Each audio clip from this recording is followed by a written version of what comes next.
শুধু দর্শক শ্রোতা, আসসালামু আলাইকুম। মেজর জিল্লুর রহমান ভয়েসে স্বাগতম। ভার্চুয়াল বক্তৃতায় শেখ হাসিনা আবার ফিরে আসার চেষ্টা করছে। কোথায়, কিভাবে ঘুরে দাঁড়াবে, কোথায় ঘুরে দাঁড়াবে, কোথায় সে উপলব্ধি, কোথায় আত্মসমালোচনা, কোথায় সে অনুশোচনা, কোথায় সেই মর্মবেদনা?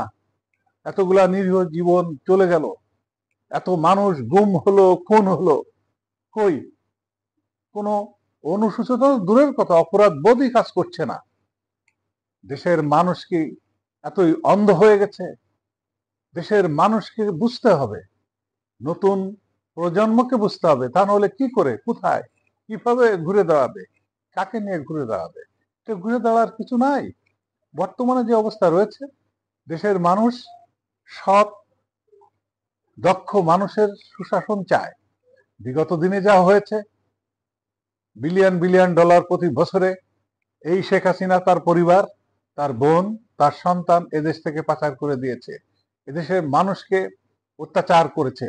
রাজনীতি তো করেনি সে, তার বাপের নাম আর মুক্তিযুদ্ধের চেতনা, এই দুটাকে নিয়ে ব্যবসা করেছে।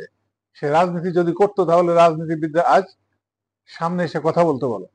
আজ ভালো রাজনীতিবিদ যারা সৎ মানুষ আওয়ামী লীগে আছে, তারা লজ্জায় মাথা নিচু করে লুকিয়ে থাকে, মানুষের সামনে আসতে পারে না, কারণ তারা রাজনীতি করতে পারে নাই।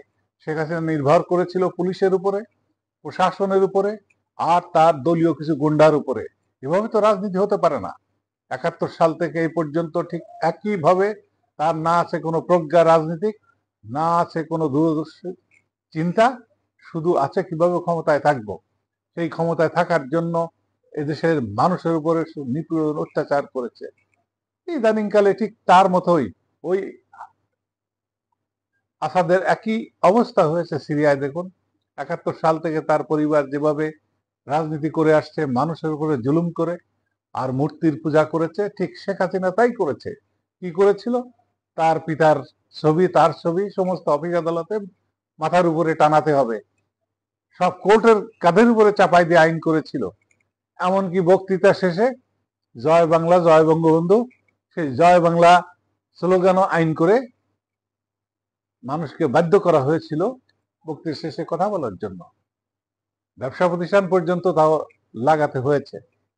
শেষ পর্যন্ত আইন করা হলো উপজেলা পর্যন্ত মূর্তি তৈরি করতে হবে। সেই মূর্তির ব্যবসা তো আমরা জানি, হাজার হাজার কোটি টাকা কিভাবে তার দলীয় সমস্ত চামচারা টাকা নিয়ে গেছে দেশের। এভাবে তো রাজনীতি হতে পারে না। তিনি ভার্চুয়ালে কথা বলেছেন, কে, কোথায়, সততা কোথায়? জনগণের কাছে ক্ষমা চেয়ে অপরাধের জন্য মাথা নত করে নতুন করে সৎভাবে রাজনীতি করার অঙ্গীকার কোথায়? তার বয়স এখন 78 বয়স, 78 বছর যার বয়স, সে আর কখন কিভাবে রাজনীতি করতে পারবে? 100-র উপরে যার মার্ডার কেস যার মাথার উপরে, সে কি করে রাজনীতিতে আসবে? এতগুলো মামলা থেকে বেরিয়ে আসতে আসতে তার জীবন শেষ। তার পরিবারে এমন কেউ নাই দুর্নীতিমুক্ত। দেশের মানুষের যে ক্ষোভ, আক্রোশ, যে ক্রোধ, তা প্রশমিত অন্তত এই শেখ পরিবার দিয়ে হবে না।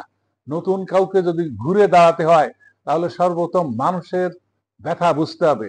মোদির বলে, ভারতের বলে বলিয়ান হয়ে দেশের রাজনীতি চলবে না, এটা নিশ্চিত বলে দেওয়া যায়। রাজনীতি বিশ্লেষক যারা সবাই বলেছে যে আবারও সেই পুরানো পথে চলছে। এখনো তার সেই কথার টোন, সেই একই কথা, কোনো অপরাধ করে নাই। এদেশে এত মানুষ হত্যা হলো, কি আসমানে ফেরেশতারা এসে না আজরাইল এসে হত্যা করে গিয়েছিল? মানুষকে বোকা বানানো আর সম্ভব হবে না। আর এদেশের মানুষ এখন ঐক্যবদ্ধ হয়েছে নতুন কিছু পাওয়ার। ধন্যবাদ।